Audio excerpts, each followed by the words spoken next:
that something had happened that you were. It was fine. We're starting in about, we're not live yet. It's going to start streaming soon. So we're Perfect. going to go ahead and start. We're going to start just like last time. I'm going to welcome you back. And then we're going to start with good morning, good evening, everyone. This is our top 50 educator of the year, Dr. Leigh Alley. Now, she was with us, was it 2 weeks ago? Maybe a week and a half ago, Fran. It seems like a blink ago. I know, right? And so you're back because she was with us for our Education News That You Need to Know podcast. But tonight she is back in her whole self to talk about whole child education, educator resilience, and the future of learning. Now, this is a Wednesday night. Guys, if you are like any of us, you have had a busy day. We know you are tired, but you have such a great, I said it earlier, she's a top 50 educator, and I'll put that in the chat. But you have such a great, you are a college professor. You really work around teacher mental health, resilience space, wellness space. And so before we get into that, actually, let's get into that first. I want you tell everybody a little bit about yourself, your background in education, and then I'm going to hit you with the random question of the day. Does that make Okay. sense? It does, and I can't wait for it. So, hi, everybody who's joining and who will join later in the recording. I'm Leigh Alley. I am an assistant professor of education at the University of Maine at Augusta, as Fran has shared. Prior to my work at the University of Maine at Augusta, I was the executive director of Maine's state affiliate of ASCD. I'm sure that all of our educator friends are well familiar with the former Association for Supervision and Curriculum Development, known now by its initials. I'm sure you've read a teacher text by them.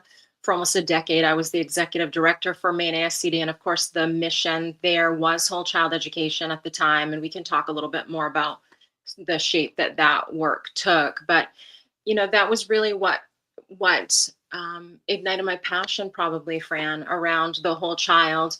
But my story starts much earlier. I shared with you when I joined you for the podcast around just the news you need to know that I grew up very poor in Down East Maine, in the county where all of sort of the quintessential Maines meet. If you think of, what a stereotypical Maine might be, where I live encapsulates all of that. But part of what happens here in this really heritage driven industry and where an extraction economy happens in many instances is that there is poverty. And I experienced that growing up. I was painfully poor. In many ways, school saved me. I shared when we were together last that the poverty I was experiencing was more situational than generational, but it was clear to me that the leveler of opportunity was education. And so I was that quintessential school kid. I fortunately grew up right next to my elementary school. I could sneak over of an evening and see my third grade teacher, who I loved so much, working at her desk. She was like my childhood hero in some ways. I was lucky to have many, but I could see the heart she was pouring into that work, and I could feel the impact that was making for me. And I thought, I want to do that. And I sometimes share the story. My first real recollection of her, we had moved towns. We had come back home to the town where my dad had grown up. And I was feeling just the pain of what it is to lose friends and to be separated from that sense of belonging. And we were supposed to be working on a math lesson. And instead, I was writing a poem. And not much has changed. I love math, but still am a writer at heart. And I will never forget, Fran, she came to my desk and she got down on her knees. She was such a fun, loving, wonderful teacher. And she just slipped that little spelling slip out from underneath of my math paper. And she read it and she said, this isn't really what we're supposed to be doing right now. But if you have the courage, will you share this after lunch? And the poem was about just feeling like school was some, desert island at that point, and that I was sort of alone in this sense of isolation and loneliness. And from that moment, I did find the courage to share that. Something called The Poetry Door was born. That was the first poem on it. She asked me to make the poster. She still, to this day, Fran, has the poster, which is so emotional for me because it's kind of became the blueprint of the way I love learners. And I think it's evidence, Fran, that just, those types of interactions become pivotal for learners who need them. They become lifelines for learners who need them. And I've carried that interaction into every interaction I've had since. I also have carried some interactions that left me feeling much less than. We all have those stories. What was a moment in education that built you? What was a moment that broke you? We want to be the builders, and that's the mission I bring to the work every day. So from that time up through, I was fortunate that I attended university on a full scholarship in the University of Maine system. I became a high school English teacher right back at my own alma mater, which we share that, Fran. I think that's one of the reasons we connect. And then from there, life did what I think it does to an educator who's really willing to be a servant leader. It took me where it will. Immediately, I became enrolled in master's coursework because we were involved in a pretty high level pivotal adolescent literacy effort at that time to try to transform what was happening in literacy in my region. A very successful initiative, by the way. And the teachers I returned to gave me probably the best gift of my life at that point, Fran, because they trusted me to lead them. Not only did they believe in my teaching, but they believed in my ability to lead them forward. They trusted that the seeds they had sown had borne good fruit in me. And I will never forget what that felt like too. And then I moved on to my area's consortium for school improvement. I became its literacy and instructional strategist. I became its executive director. Then I moved to work in Gear Up Maine. Gear Up might be work you're familiar with. It's that gaining early awareness. You're nodding, yeah. Gaining early awareness and readiness for undergraduate programs. And that felt like such a personal mission too, because I was really coaching learners and families, through what it means to get through post-secondary. And then from there moved to the consortium, from the consortium rather to the executive directorship of Maine ASCD, and into consulting work for at least the last 20 years, and then into higher education. And that's how we really met. The work that's happened in all of that time has sort of come together in the social emotional learning work that I do, the writing that I do. And that's how I happened to meet you, Fran. I'm so grateful I did. Absolutely. And for those who do not know, Dr. Alley is a top 50 educator. So I'm going to post the magazine for you guys to read. But it's so interesting when you talk about your writing, because one of the situations, and this was on Facebook the other day, it's really like a tweet and somebody responds to it. So somebody says, I was told by a 22-year-old today that there was no way people were writing 10-page papers without AI. And somebody said in the comments, buddy, I was writing 10-page papers without having read the book. Oh, that is so funny, Fran.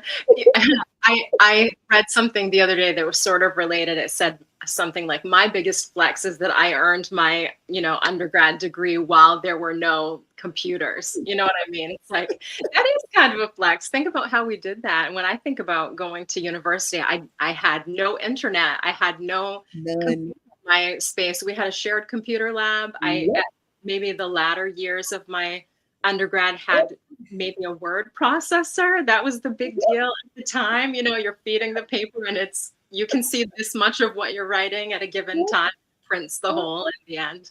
I thought that was really high tech. I remember just going to the computer lab just to type. Like there was no internet. You just went to the internet. You just went to the computer lab to type because you had all these books in front of you and you were writing, and then you would have to that's when we used to skip a line on line papers, right? We write it out, skip a line, and then we would go to the computer lab, type it up. But even before that, remember the blue books where sometimes going back to writing it, yeah. Yeah, some colleges are going back. And for the younger folks, the blue book is you got this little blue book and had paper in it, and you would have to write your final or your test in your class in it, and your professor would grade it. So there was no take home. There was no, you did it in class. And so I know people are going to have their minds blown. Yeah. So, and remember, Fran, you'd take as many blue books as you anticipated filling. I just remember. Yes. Yeah, no, that's such a memory. Wow.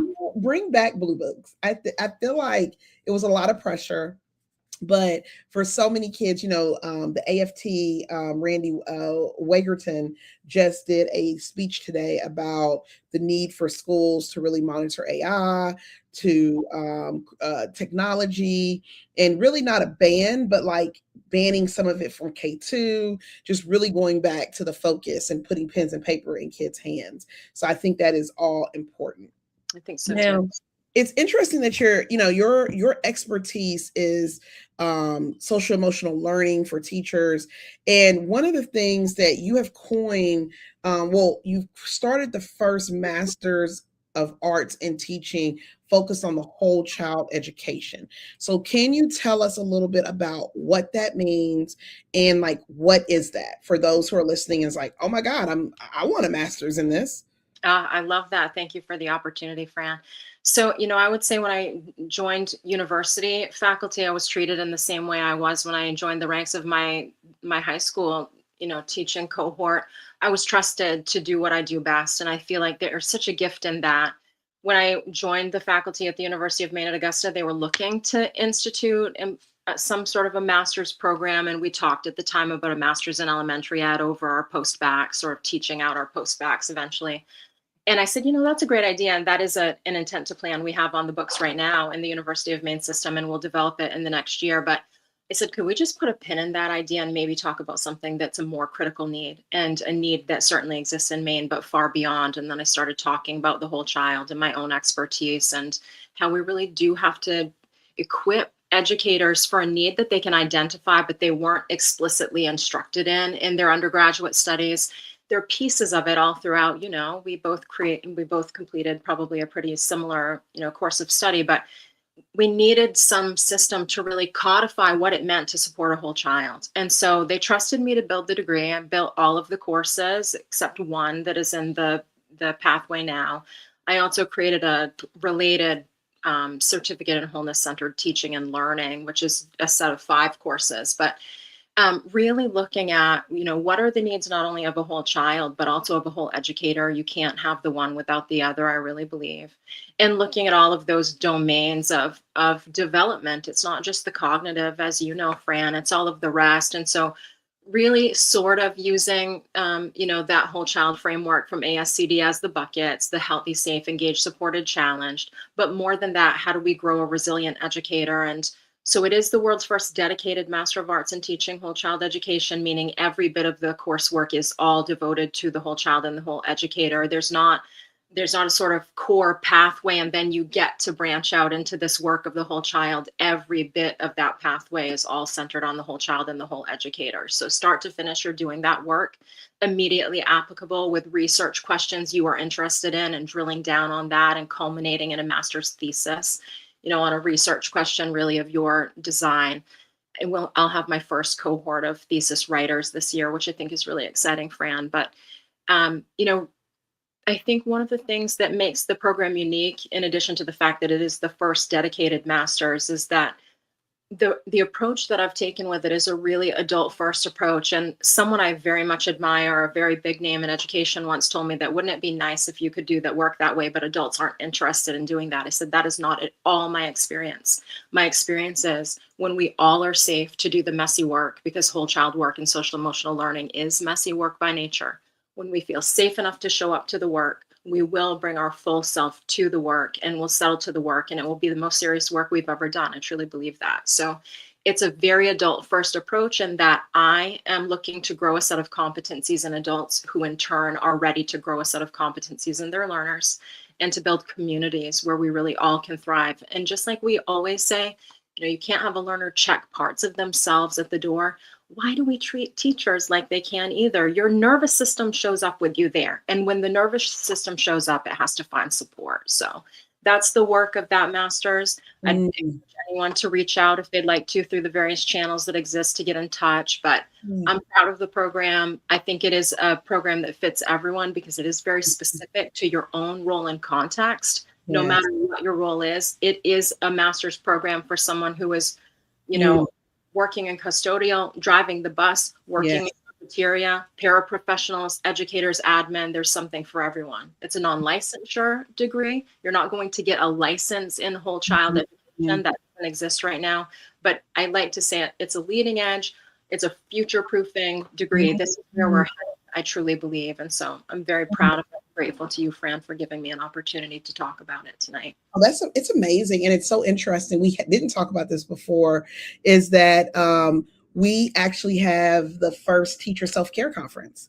So we did this starting before COVID. We did it. We've had about 6 years of conference work since COVID. We went virtual, and we have been meeting with some of our um, researchers if we're going to bring it back, just because it was a great conference to do, but a lot of that was around mental health. And so we went to Dallas, Houston, uh, Jersey. We went to so many places. In Miami brought the conference. So it's really interesting to hear your work, because a lot of our presenters, a lot of our researchers were really doing some of this cutting edge work around mental health, whole child. Like it was a whole, it really was before its time. We will likely bring it back, just in a different capacity. But yeah, it's so amazing to hear you talk about this. I'm so Um, Go ahead. Oh, I was just gonna say, I'm so glad to hear you mention COVID too, because the work I was doing with Maine ASCD around the whole child far predated the pandemic as well. And I think I actually saw a poll from the self-care conference and clicked that I would submit a proposal if it comes Yeah, back the other day. So I'm crossing yeah. my fingers for that. I'd It's love gonna to. come back. So let me tell you what, and this fits right into your space, because I'm going to ask you to give me a definition of the whole child. Like, what does that mean for those who aren't in that space?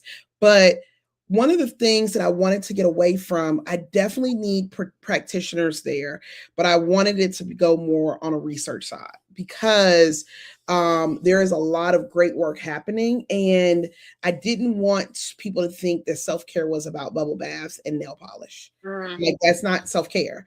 And so, really, that has been our thinking, is that when we do bring it back, we will bring it back with a maybe at a graduate school. Just we want to put it in research. It has to be in research. So that's the next step for us. So I've got to ask this: define what a whole child education is. How would you define that? sure. So it's an education that attends to all of the developmental needs of a school child. And I do like the way that ASCD treats those various. Mhm. It's really tenets. It's not competencies. It's making sure we're attending to health, safety, their engagement, which is important, support for them, and appropriate challenge. And so it's not just those cognitive, domains. It also encompasses their actual health, right down to their physical health. And so really making sure that we're thinking about all of the domains of development, growing them along all of those domains, attending especially, I think, to the social, the emotional, the physical, but importantly, Fran, the relational aspects of what it means to grow up healthy and whole. And so that's really what we're trying to seek to do, is support more than the cognitive. And I think one of the things that's interesting, Fran, and I'm thinking that Mm, pandemic piece we were talking about. One interesting thing is that before the pandemic, I and a colleague had designed a suite of whole child micro credentials. It was the second paid. There was a paid member wall at that time for the whole child network at Global ASCD, and it was the second resource behind that paywall. And it was a suite of whole child micro credentials to focus on these tenets. And we had won a global award from ASCD, voted on by mm, our colleagues in 120 countries and all 50 states and our mm, territories. And we were getting ready to fly out to LA to accept that award when the pandemic shut the world down. mhm, That work had started so much prior in mhm, that micro credential suite effort. And one of the things that felt like a gift, Fran, is that when the world shut down, we had a tool at the ready. And all of a sudden, we had folks reaching out from Santa Barbara all the way to Maine, and Canada all the way to Maine, and saying, we heard you about this. And so it was really nice to have something ready to do that badging. But one of the things that I like to impress upon people is that these needs that we're pointing to today, they existed prior to the pandemic. The pandemic mhm, magnified. The pandemic made clear how wide the chasm might be, but the chasm existed and we all were pointing to it and acknowledging it. mhm, Interesting thing about whole child education and social emotional learning and all of this sort of related buzz terms, people talk about growth mindset, habits of mind, habits of work and learning, all of the mhm. things that this isn't new to the way we do school, Fran. This Yeah. is what's always been the most special about the way we do school. And I like that you're talking Mhm, about grounding the work in research, because what we are seeking to do, as I had said prior, is just we're codifying that work in such a way that makes it something that's unpackable for learners, because it's been mhm, part of the hidden curriculum. And Mhm. we know what happens when we don't bring things to the light. And so we can't assume learners come to us ready, with those competencies. We have to be doing the same things we do largely in literacy. Do the think aloud, model that for them, talk through your own emotional regulation, co-regulate with learners who don't yet have the capacity to do that for themselves. Eventually that becomes the script. And then, we talked a little bit last time, Fran, about how unfortunate it is for me that so many people want to politicize the work that I do. I think it is so apolitical. I think it is so uncontroversial. There's nothing controversial about wanting good outcomes for everyone and being able to show people the map of how do you get there? How do we hold community with each other in the healthiest way, in the way that gets us all to, a really powerful, bright, wonderful future together. There's nothing controversial about that. And it's worn other names in the past. We used to talk about character education. We used Yeah. to talk about citizenship.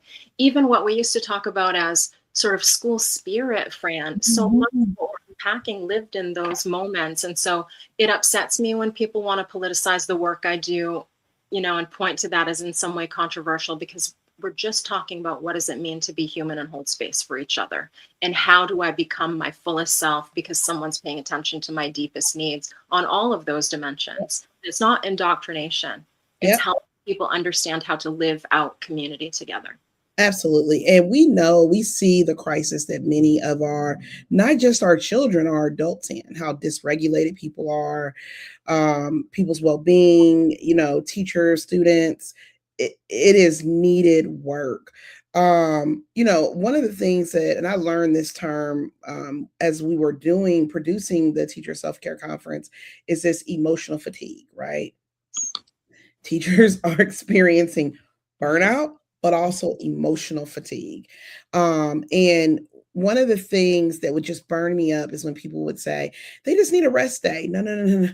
When you're emotionally fatigued, that is another level of tiredness. So, thinking about a school, a system, a college, an ecosystem in that form, what can we do to treat this emotional fatigue, this burnout for teachers and for students, honestly?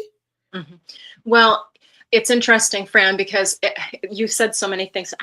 We need just a day away together to talk about things. I think it'd be so great to just sort of unpack things with your perspective, because I think we default pretty similarly. But you mentioned a few things, as you were kind of setting the stage for some of this. One, you were talking about just this idea that people mistake self-care for spa days, for example. It's so true. When you say self-care, people are picturing you pampering yourself.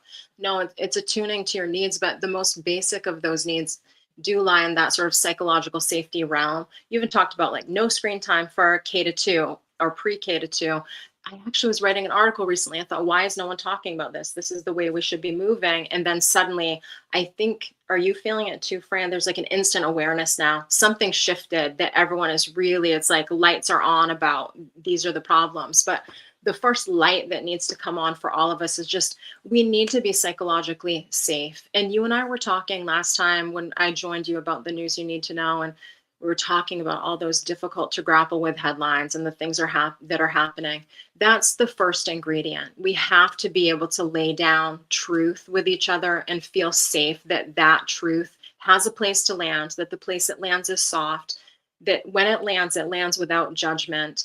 And I think that so we talked about my writing a little bit earlier, and it's such interesting timing because just this morning we found out we were awarded 2 Nautilus Gold Awards for School Seasons Accelerated, which is tremendously exciting for that work to be recognized. But in School Seasons Accelerated, my colleagues and I, my 2 co-authors, we've created an entirely different social emotional learning framework.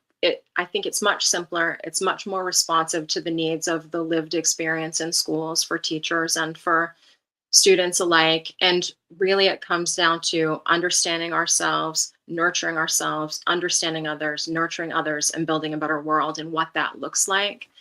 And psychological safety is the ingredient. The relationships are the ingredient, Fran. So when you're talking about, you know, things like secondary trauma and emotional burnout and those sorts of things, we start with that safety between us, that our community is a community that's loving.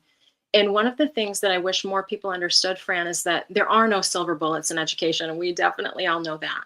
But the research shows time and again that if there were a silver bullet, the closest thing that we have to it is students' relationship with a trusted adult. And that's what makes the SEL work and the whole child work messy, because we can't manufacture relationship. Children know when relationships are authentic or not. It's also true that trust is built over a long time and broken sometimes in moments, and it requires us all to be very vulnerable. You and I talked last time in that News You Need to Know podcast, just about the pace that we're living in. It's not responsive to humans' lived experience, their rhythms, the seasons, the cadence of what it means to be not only a human, but fully present as a human.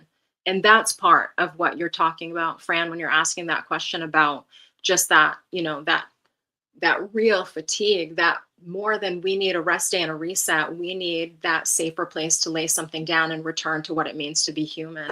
And one of the things I'm hoping we'll talk about at some point, because I'd love to hear your perspective, Fran, in this conversation, is just about, all the buzz now is about AI. What is that going to mean to us, to our human systems, to our lived experience in schools? What are the impacts, and who's going to pump the brakes long enough for us to really drive it and not the other way around? And I think that's part of it too. The rigors of the testing, the pacing of the calendar that feels really different from how it felt when we were coming up through. Proof that this generation is actually somehow not farther along than the generation that came before, which has never been the case before. What are the conditions that make that true? And are they worth examining? And if we're all saying we don't like how education feels right now, and we're all saying we need to return to something that felt more human and authentic, who gives us the permission to do that? Is it ourselves? Will we demand it? I hope so. And so all of what we're seeing is kind of symptomatic. The AI pieces and the other things that are worries, they're symptoms. They're not the disease. I think you brought up so many great stuff, and you're right. We can talk for like 3 hours. I want to talk about your work with Accelerated. We did not talk about that last time you were here. You actually help schools integrate social emotional learning into leadership instruction.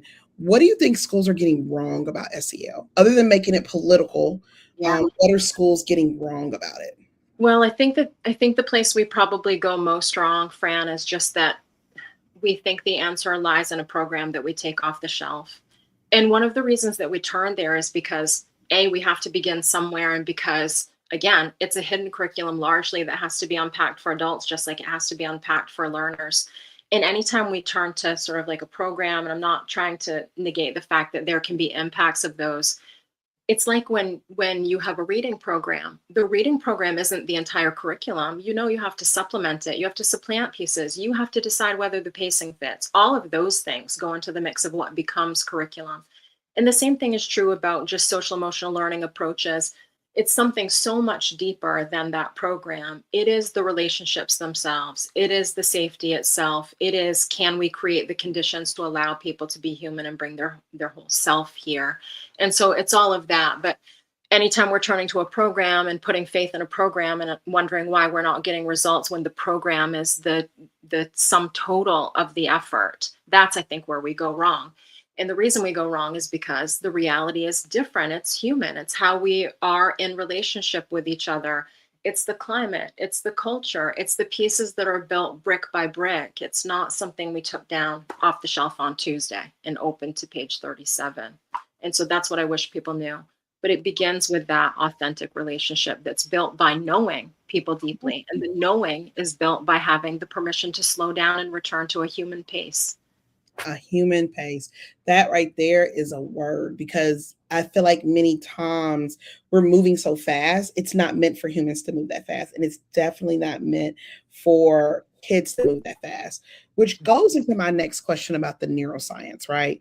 You really research what does the brain do tell us about students, how they learn the best in today's classrooms. We know they don't learn fast when it's everything's at light speed and you're just paralyzed. So what does brain research tell us about how students learn in today's classrooms? Well, I think one of the pieces that I experienced myself, even, Fran, we talked about my children last time. I have a 2-year-old 14-year-old son who's on the spectrum of Yeah. autism, and a daughter who's a freshman in college. And it's interesting. We really feel like all of this information comes fast and furious, and our learners are juggling it and they're synthesizing it and they're working with it. But we found out there's no any true such thing as multitasking. It's just our brains bouncing from thing to thing to thing. Mm. That human pace that we just talked about is such a big part of it. You mentioned those blue books, and I've talked about returning to those too, Fran, for so many reasons. But one of the truest things is you can't settle to a task with the multiple screens in front of you and the notifications going off. And research shows that just a learner knowing that their device is in the room and that that device has notifications. They don't even have to know how many. They don't have to know what type. The feeling that there are notifications and that there's a device that holds them is enough to distract. I think that the research shows we have to return to the human rhythms I talked about. I think analog is one of the ways that we return there, and we have to reclaim the analog. It's interesting because I just wrote a piece for the Educator's Room, and I'll still send it to you. I sent it, to your group, rather, the editors. I sent a psychological safety article a few weeks ago, but the article I was going to send prior to that was really about just screen time with those littlest learners and what does it mean to move analog and what are the benefits of doing that. And I still will submit that at some point. Send it now, because that has been my soapbox. That is, I will personally go get it and move it through, because that has been my soapbox. Like, as an adult, I get overwhelmed when there's too much. Yes. I can't focus. I can't think. I need quiet time. I need to read. I need to not have my eyes strained. And what I'm finding is that our kids never get that. They never get that. And so they are really, if we're wondering about the mental health, if we're wondering about being a teacher in a classroom with so many kids dysregulated, and now you're dysregulated, and now you have this curriculum, and now they want you to teach SEL out of a book and go to page 55. It is insane. Mm-hmm. Yes. Mm-hmm. Well, and that, going back to your prior question too, Fran, I mean, the reason that those programs don't work is because we have to embed it differently. It has to become just the way we do school. It can't be the separate off-the-shelf program that we're pulling down and opening to page 37. It has to be embedded. And so it's interesting. This summer I'm teaching 2 courses. One of them is mindfulness and one of them is educator self-care and resilience. And in the mindfulness course, it's actually embedding that mindfulness practice into a lesson and, working backward through backward design, and also understanding by design to just in UDL to make sure we arrive at the destination we hoped for through that, and making sure that we're really purposeful about those same competencies around social emotional learning, whole child practice, mindfulness, whatever the pieces are. So it becomes part of the mix. It's baked into the recipe. It's not something secondary to that. But the analog piece is part of it. I've seen you even recently, Fran, share research like, the truth about what our own handwriting does for our brain, how our handwriting is as unique as our fingerprint. And when we're writing something in long form, we talked about reading in long form last time, but when we're writing something in long form, that's imprinted on our brains in ways that it never is if we're typing. The way that we're forming the letters is imprinted in a different way than if we were just typing those. And so I think the return to analog not only slows us down, but we have such a long vista of time to look back on in our research. Humans have always been action researchers since the beginning of time. It's how we evolved to come to this place. But if we look at our teacher action research from the beginning of time, those practices are important and we are wired for them. So one of the pieces, like I wanted to talk about AI is just what is possible if AI is part of our reality and it's not going anywhere. What does it mean for education? Sorry, I had some feedback right then. I'll never believe that AI replaces educators. My hope is that somehow we have the wisdom to say, let's leverage the resources in front of us so that we can come more fully human into our work and be more fully human and present together, that we can focus on wisdom and deep thinking, and we can focus on, one task at a time and get away from, I think there's been such a pressure for output.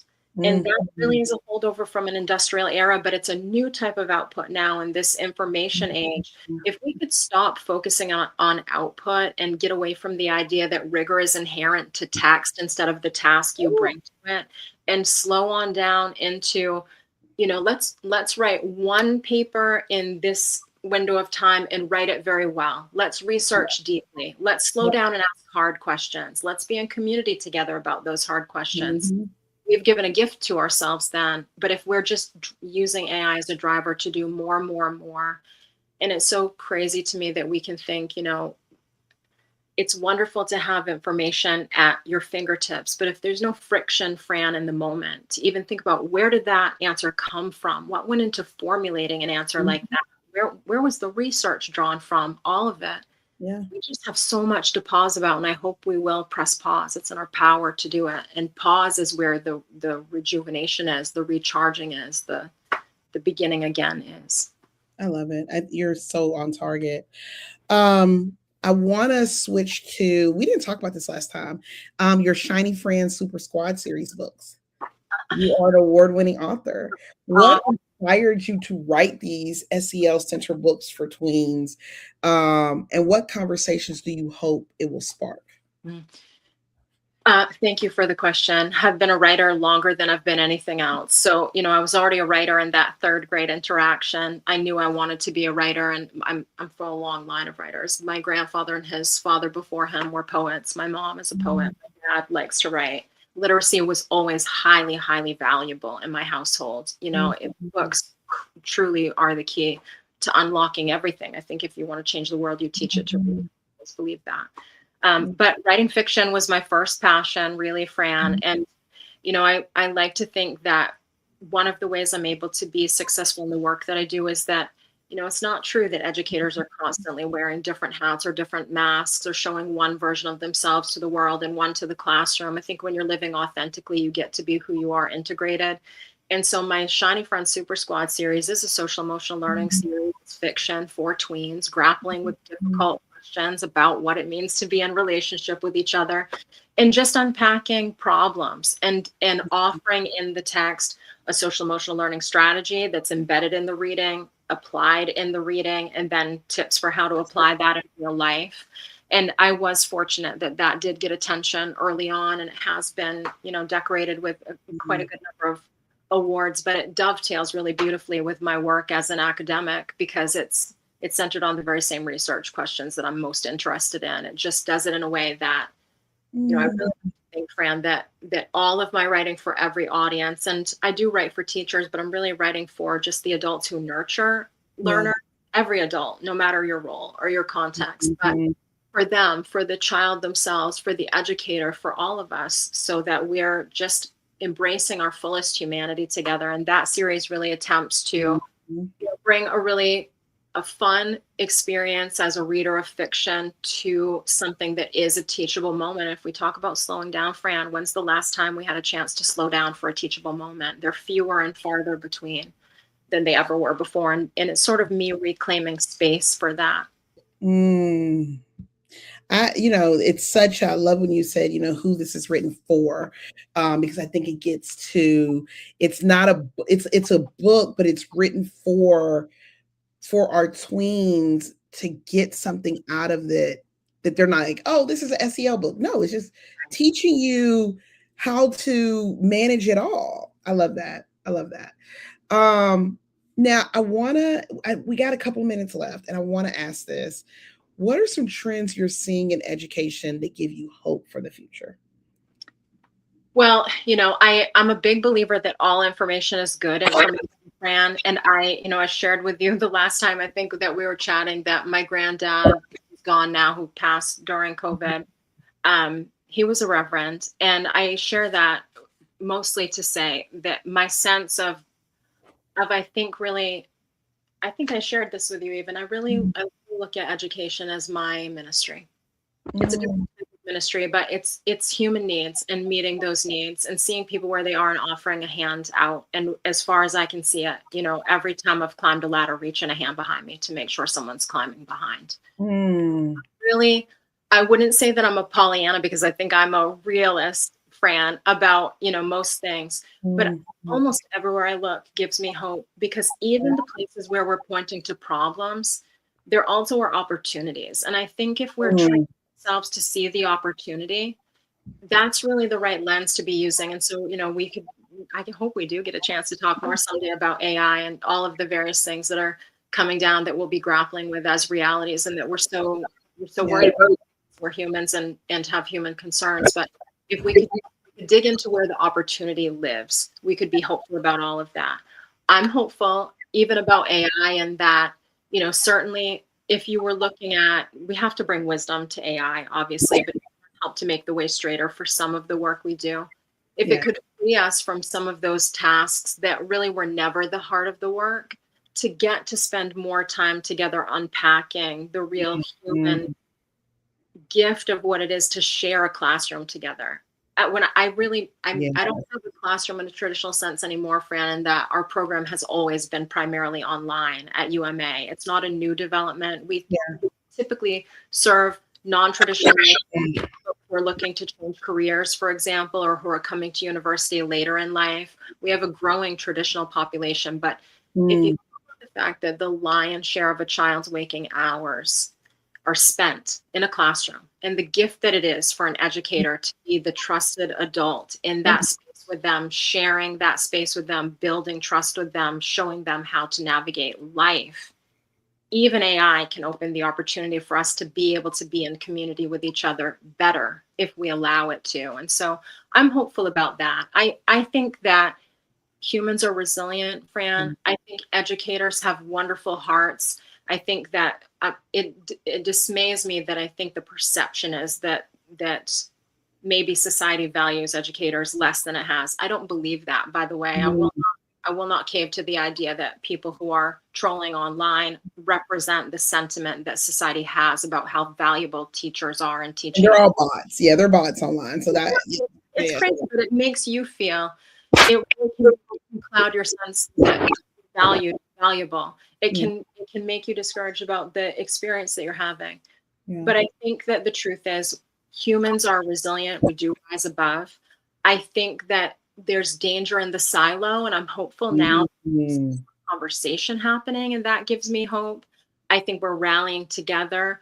I think that, our Mhm. unions are helping to elevate voice about what really matters. And, people can feel whatever type of way they want to about the union, but banding together makes our voices amplified. And we've got to stand up for what we know is right. And I Yeah. think educators are some of the most courageous people anywhere. And Yeah. so, if you give us a chance to stand together long enough, I'm confident that we can solve any problem that's set in front of us, and I'll always be hopeful.